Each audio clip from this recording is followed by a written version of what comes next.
जय जय नारायण नारायण हरि हरि, जय जय नारायण नारायण हरि हरि, स्वामी नारायण नारायण हरि हरि, स्वामी नारायण नारायण हरि हरि, तेरी लीला सबसे न्यारी न्यारी हरि हरि, तेरी लीला सबसे न्यारी न्यारी हरि हरि, तेरी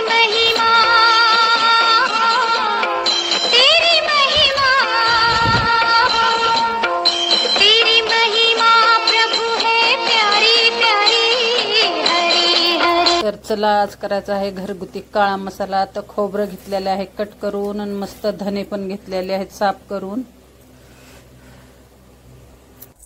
गुड मॉर्निंग मंडळी, welcome back to my channel. तर आज करायचा आहे आपल्याला काळा मसाला, आणि जे मी घरीच बनविते कारण आमच्या इथं कांडण यंत्र नाहीये, छोटंसं गाव असल्यामुळे। तर चला आता कसं करते मी घरगुती जे मसाला आहे काळा मसाला, आणि कोणत्याही भाजीला एक चमचा टाकलं की आपली भाजी मस्त तरीदार होती। नॉनव्हेजला ते तर सुपर मसाला आहे। तर चला आता माझी पद्धतीनं कसं बनवते काय नाही ते दाखवणार आहे। तर मस्त हे घेतलेलं आहे फूल, आणि हे घेतलेलं आहे तेजपत्ता। आता आपल्याला जेवढं घ्यायचं आपण तेवढं घेऊ शकतो, माझ्या आकाराने मी घेतलेलं आहे। आणि ही आहे मस्त खसखस, आणि सगळं साहित्य जे आहे ते साफ करून घेतलेलं आहे मी। आणि ही आहे नाकेश्वर, ही आहे काळी मिरी। काळे मिरी जे आहेत आता आपल्याला लागते तेवढं आपण यूज करायचं आहे। ही आहे करणफूल, ही आहे दालचिनी, हे आहेत लवंगा, ही आहे इलायची। आणि मोठ्या इलायचीपेक्षा छोट्या इलायचीला खूप जो वास भरपूर राहतो, म्हणून मी मोठी पण कधी यूज करते आणि कधी बारीक यूज करते। पण मला बारीकच इलायची मसाल्यामध्ये आवडते कारण वास भरपूर असतो आणि टेस्ट पण छान येते ह्याची। आणि हे जे आहे ते एक टाकणार आहे जायफळ मसाल्यामध्ये। ही आहे जायत्री, ही आहे सुंठ, आणि हे एवढा मसाला घेतलेला आहे हा। आणि ही आहे तेजपत्ता, फूल, सगळं हे एवढा मसाला घेतलेला आहे।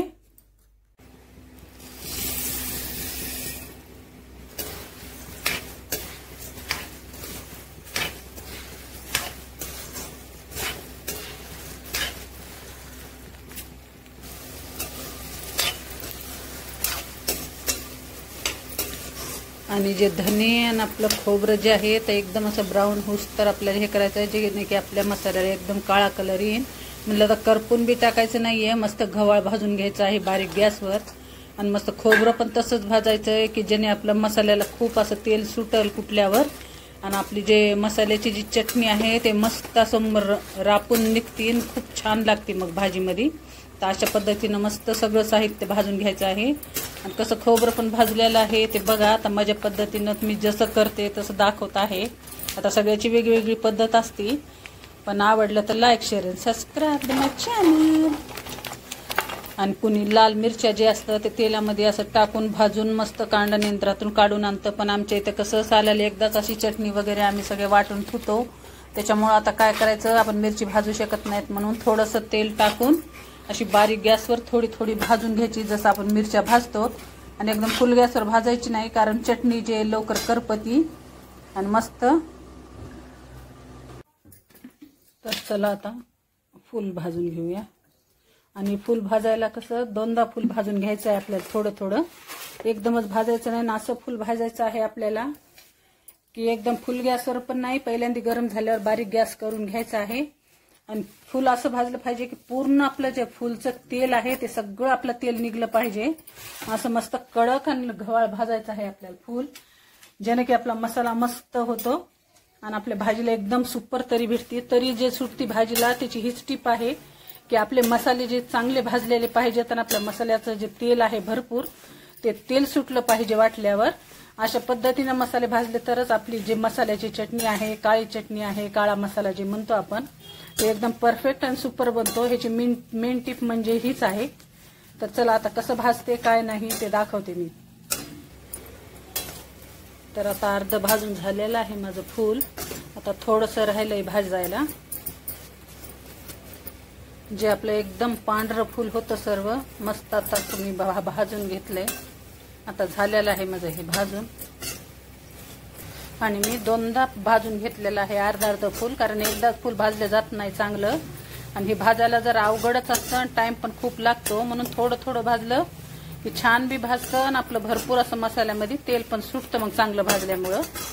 तर असं थोडं थोडंच भाजून घ्यायचं आहे. फुलाला तेल भरपूर लागतंय. आता आपल्याला तेजपत्ता भाजून घ्यायचा आहे. पण तेजपत्ता मी थोडासा असं कैचीनं बारीक केलेला आहे, कारण अवघड जातो भाजायला म्हणून. आणि असा थोडा कट केला की भाजायला पण सोपं, गव्हाळ चौकून भाजून निघतो. आणि ह्याचं पण खूप तेल असं मसाल्याचं सुटतंय.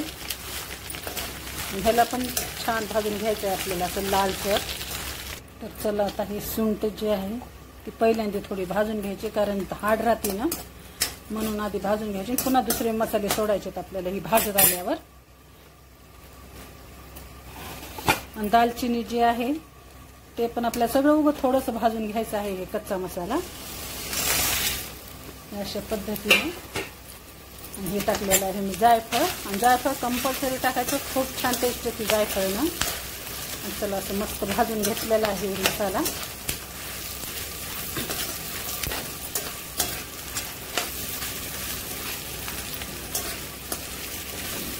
आता आपल्याला खसखस साईडला कोरडी वाटून घ्यायची आहे, कारण तेल मी त्याच्यामध्ये टाकलेलं नाही. एकदम कोरडी वाट भाजायची आहे आपल्याला.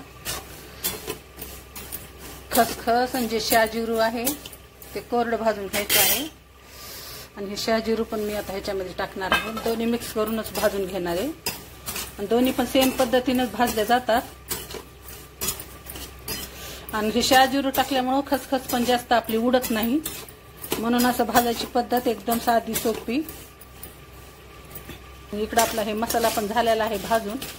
आता हे सगळं साहित्य एकदा गार झालं की आपण वाटून घेणार आहोत मिक्सरमधून. बघा मस्त आपलं शाजिरून खसखस जे आहे ते भाजत आलेली आहे. आणि मस्त खमंग भाजून घ्यायची. जेवढं चांगलं भाजलं तेवढं एकदम मिक्सरमधून एकदम बारीक अशी पावडर होऊन निघते. आणि आता ह्याला कढईमध्येच ठेवणार आहे मी, एकदम कडक होती म्हणून. चला आता गार झाल्यावर पुन्हा वाटून घ्यायचा आहे मसाला. तर चला आपला झालेला आहे सगळा मसाला जे गार झालेला आहे. आता हे मिक्सरमधून काढून घ्यायचं आहे मला. कशा पद्धतीने सगळी जे मसाला आहे काळा ते दाखवणार आहे. जी आपण साधी भाजून घेतलेली ती खसखस वाटून घेणार आहे मी, कारण पहिल्यांदी आणि हे तेल बिलकुल यूज केलेलं नाहीये.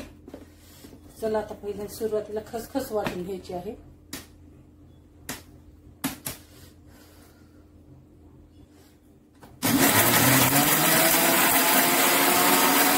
किती बारीक अशी मस्त झालेली आपली खसखस.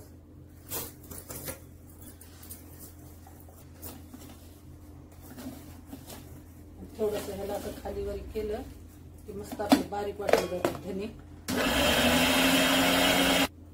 तर आपले धने पण मस्त अशी बारीक करून घेतलेले आहेत.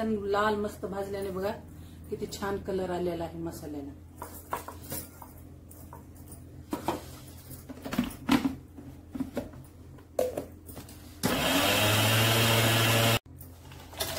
आता वाटून घेणार आहे खोबरं. त्या खोबऱ्याला खूप टाइम लागतो. लाईट पण खूपच चालली आहे.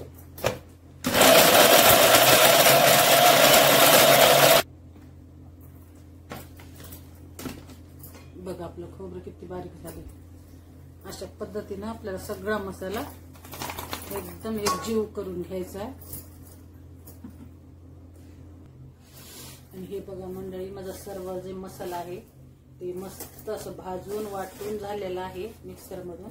आता हे सगळं मी असं हाताने एकजीव करणार आहे, कारण सगळे जे मसाले आहेत ते एकजीव करून पुन्हा चटणीमध्ये टाकून धुमसायचं आहे त्याला. तेव्हा आपला काळा मसाला रेडी होणार आहे. सगळं असं खालचं वर वरचं खाली करून हे सगळा मसाला एकजीव करणार आहे मी.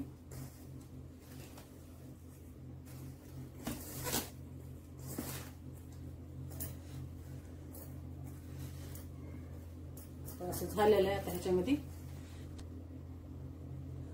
हे असं लाल तिखट जे भाजून घेतलेलं आहे मी अशा पद्धतीने दोन्ही मिक्स करून एकदा वाटून घ्यायचं.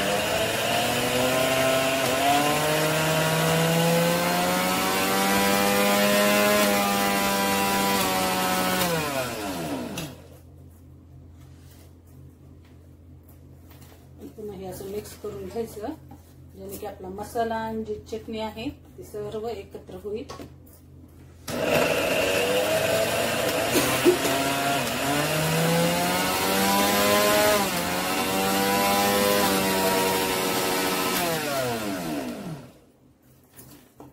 अशा पद्धतीने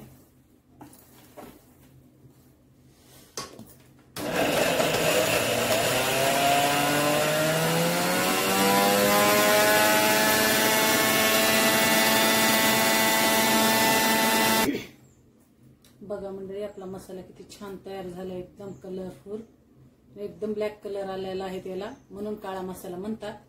तर चला आता पूर्ण मसाला वाटून पुन्हा दाखवते तुम्हाला.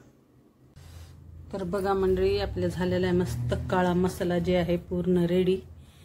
आणि आता हे खूप दिवस जातो, मला नाही ना म्हणलं 5-6 महिने जातो. आणि असा मसाला वाटला की खाण्यामध्ये पण मसाला कमी जातो आपला, आणि भाजीला पण एकदम छान तरीन खमंग भाजी लागते. साधा जे सुक्का मसाला आपण वाटून ठेवतो ते खाण्यामध्ये कधी कमी पडतो, जास्त पडतो, आणि हे कसं चटणीमध्ये मिक्स केल्यानं बरोबर प्रमाणात पडतो आणि खाण्यामध्ये कमी जातो. आणि मसाला हे खाण्यामध्ये कमीच वापरला पाहिजे. तर कसा वाटला काळा घरगुती मसाला ते कमेंटमध्ये नक्की सांगा. आवडले तर लाईक, शेअर, सबस्क्राईब माय चॅनल. तर झालेला आहे रेडी आपला काळा मसाला घरगुती.